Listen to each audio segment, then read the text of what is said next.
level of the political state, in all different fronts, we need to cultivate a message of universality, of being part and parcel of one humanity, and charting that course in trying to reach Allah subhanahu wa ta'ala, and also to try to be a good, sound, ethical human being. I think education and communication with different cultures could basically bring in all human beings into a better understanding of each other.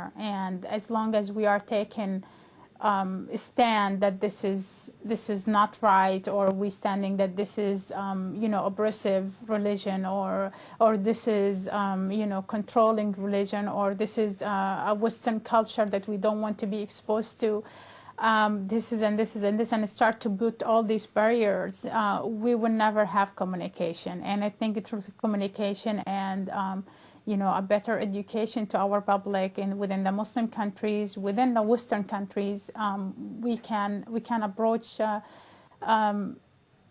basically a better understanding of each other. After September 11th, we all have a new sense of unity as a people. We can no longer take our freedoms and liberties for granted. How will this new war on terrorism affect how we treat our fellow Americans who may look, speak, or pray differently? There has been a lot more awareness about Muslims and Islam in the last few weeks, which has been very good. The local churches, local synagogues have reached out to the Muslim community and have tried to introduce themselves, and it's been a very positive effect, I think, for the Muslims living in this country. Gradually, as the hatred and the anger subsides, American public will reason with the issues and will come to terms that no particular ethnic group should be targeted or scapegoated. The Quran also tells us that God made us in different nationalities and colors and types so that we could get to know each other, not hate each other. And so I think that as Muslims, because we are from all over the world, one of the things that we can help this country with is having that kind of recognition of sisterhood and brotherhood among all people, no matter where you're from.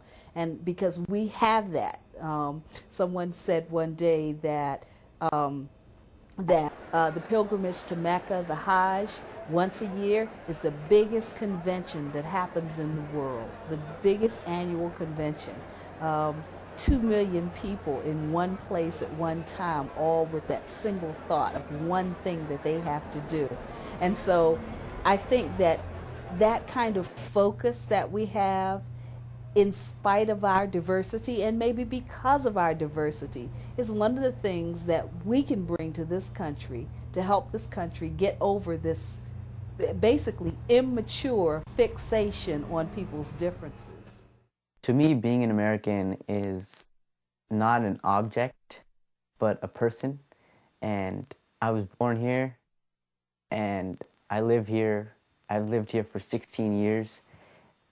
And that means something important to me because this is where I was born, this is where I'm from, this is where I plan to live, and this is where I'm going to carry out the message of Islam. And to me, that's something important because it's considered a foreign, non-Muslim country, but I consider it to be the country of my origin, the country where I can spread the true message of Islam. Obviously, Muslims in America are here to stay, and according to many reports, Islam is the fastest growing religion in the United States. After studying more about Islam, I myself became Muslim in 1994. I feel it is important for Muslims in the United States to help educate their fellow Americans about Islam and to explain what it really stands for, which is peace and brotherhood of all peoples, no matter their race, ethnicity, or social status. Like the Imam said, we all have to make an effort to try to understand each other, and this is the only way we can start to end all the fear and hatred we may have between us.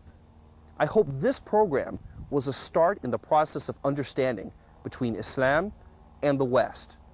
Thanks for watching, and Assalamu alaikum. Peace be with you.